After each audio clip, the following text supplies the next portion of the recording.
Friends, நான் உங்கள் Zubaida Jacks கிச்சன்லேருந்து. இது உங்களுக்கான சேனல் நமது மொழி. இன்றைக்கி உங்களோட ஒரு சூப்பரான ஹெல்தியான ஜூஸ் ரெசிபி தான் ஷேர் பண்ணிக்க போகிறேன். இந்த ஜூஸோடைய நன்மைகள் அப்படின்னு பார்த்திங்கன்னா எக்கச்சக்கமாக இருக்குது. பிசிஓடி ப்ராப்ளம் இருக்கிறவங்க, தைராய்டு இருக்கிறவங்க, இர்ரெகுலர் பீரியட்ஸ் இருக்கிறவங்க, வெயிட் லாஸ் பண்ணணும்னு நினைக்கிறவங்க, ஹீமோக்ளோபின் லெவல் அதாவது ரத்தம் கம்மியாக இருக்கிறவங்க, இவங்க எல்லாருமே இந்த ஜூஸை வாரத்துக்கு 4 நாள் குடிச்சிட்டு வர்றது மூலியமாக சூப்பரான ரிசல்ட் கிடைக்கும். ஸோ இது எல்லாத்துக்குமே ஒன் அண்ட் ஒன்லி ரெமெடி அப்படின்னு சொல்லலாம் இந்த ஜூஸை. ஸோ வாங்க இதை எப்படி செய்கிறது அப்படின்னு சொல்லிடுறேன். ஸோ இந்த ஜூஸ் பண்ணுறதுக்கு நம்மளுக்கு தேவை பார்த்திங்கன்னா 2 பேருக்கு அளவுக்கு நான் அதை சொல்கிறேன். 1 ஆப்பிள், 1 பீட்ரூட், 1 கேரட், அரை லெமன், இதுதான் தேவை. இப்போ ஆப்பிளை கட் பண்ணி மிக்சர் ஜாருக்கு மாற்றிட்டேன். பீட்ரூட்டையும் கட் பண்ணி மிக்சர் ஜாருக்கு மாற்றிட்டேன். அடுத்து கேரட், இதையும் நான் மிக்சர் ஜாருக்கு மாற்றிட்டேன். இந்த மாதிரி குட்டி குட்டி பீசஸாக கட் பண்ணியிருக்கேன். அரை லெமனையும் இதில் பிழிஞ்சு விட்டுடுறேன்.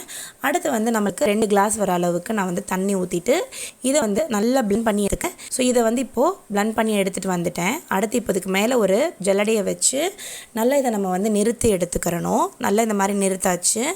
கீழே பாருங்கள், நம்மளுக்கு நல்ல ஒரு திக்கான ஜூஸ் கிடச்சிடுச்சு. ஸோ எப்போயுமே பார்த்திங்கன்னா ஜூஸ் வெறும் நம்ம தண்ணியாக எடுத்துக்கக்கூடாது, அதில் கொஞ்சம் ஃபைபர் இருக்கணும். அதுதான் ரொம்பவே நல்லது நம்ம உடம்புக்கு.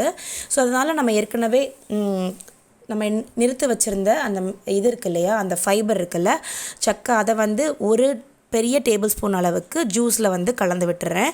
ஏன்னா அவ்வளோ திக்காக, அதாவது இப்போ நம்ம ஃபில்ட்ரு பண்ணாமல் இது குடிக்க முடியாது, ரொம்ப திக்காக இருக்கும். ஸோ அதனால் இந்த மாதிரி நம்ம பண்ணி குடிச்சிக்கலாம். ஸோ இப்போ பார்த்திங்கன்னா நம்மளுடைய சூப்பரான ஏபிசி ஜூஸ், அதாவது A for apple, B for beetroot and C for கேரட்டுக்கான ஏபிசி ஜூஸ் ரெடி ஆகிடுச்சு.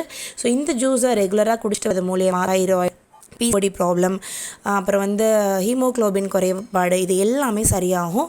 ஸோ சூப்பரான ஹெல்த்தியான இந்த ஜூஸை நீங்களும் உங்களுடைய பிரேக்ஃபாஸ்ட்டில் ட்ரை பண்ணி பாருங்கள். இதே மாதிரி ஹெல்த்தியான ரெசிபீஸ் அண்ட் எம்மியான ரெசிபீஸை மிஸ் பண்ணாமல் இருக்கணும்னா நம்ம சாக்ஸ் கிச்சனை மறக்காமல் சப்ஸ்கிரைப் பண்ணுங்கள். உங்கள் ஃப்ரெண்ட்ஸோட ஷேர் பண்ணுங்கள். நான் உங்களை அடுத்த வீட்டில் சந்திக்கிறேன். அது வரைக்கும் பாய் பாய்.